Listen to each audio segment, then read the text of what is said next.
Hola y bienvenidos. En este video vamos a explicar en profundidad una importante sentencia dictada por el Tribunal Superior de Justicia de Galicia el día 13 de noviembre del año 2023, en el recurso número 4579 del año 2022.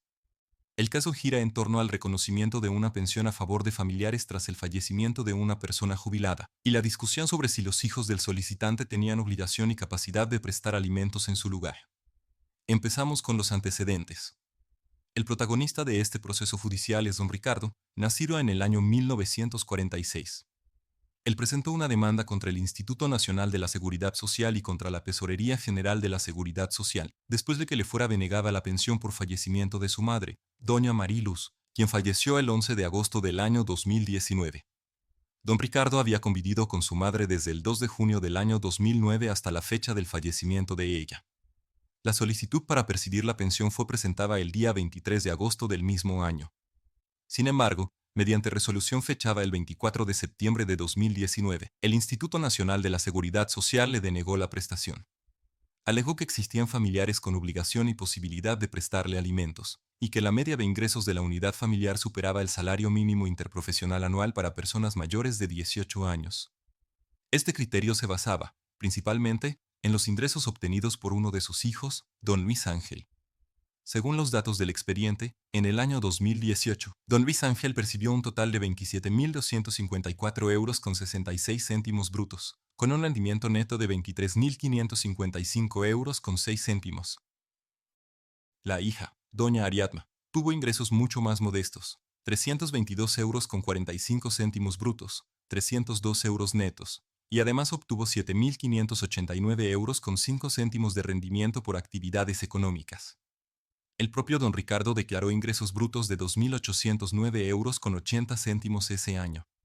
Además, en una resolución del Instituto Nacional de la Seguridad Social del 12 de noviembre de 2019, se suspendió una pensión anterior que don Ricardo ya presidía desde el 1 de diciembre de 2016, otorgada con motivo del fallecimiento de su padre. También se le reclamó el reintegro de cantidades supuestamente cobradas indebidamente, cuestión que originó otro procedimiento judicial independiente, registrado como autos número 327 del año 2020 ante el Juzgado de lo Social número 3 de Santiago de Compostela. Volviendo al caso que nos ocupa, tras la denegación de la nueva prestación y el fracaso de la reclamación previa presentada por don Ricardo, la cuestión llegó al Juzgado de lo Social número 1 de Santiago de Compostela, que finalmente le dio la razón en su sentencia de fecha 31 de marzo del año 2022. En esta decisión, el juzgado reconoció que don Ricardo tenía derecho a percibir la pensión a favor de familiares por el fallecimiento de su madre, con una base reguladora mensual de 326 euros con 96 céntimos. El Instituto Nacional de la Seguridad Social no quedó conforme con la sentencia y presentó un recurso de suplicación ante el Tribunal Superior de Justicia de Galicia.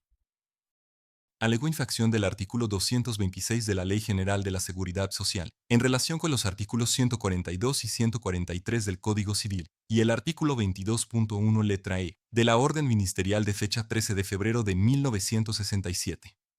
La clave del argumento era que don Ricardo tenía hijos con obligación legal de prestar alimentos y que contaban con ingresos suficientes para hacerlo. No obstante, el Tribunal Superior de Justicia rechazó este razonamiento.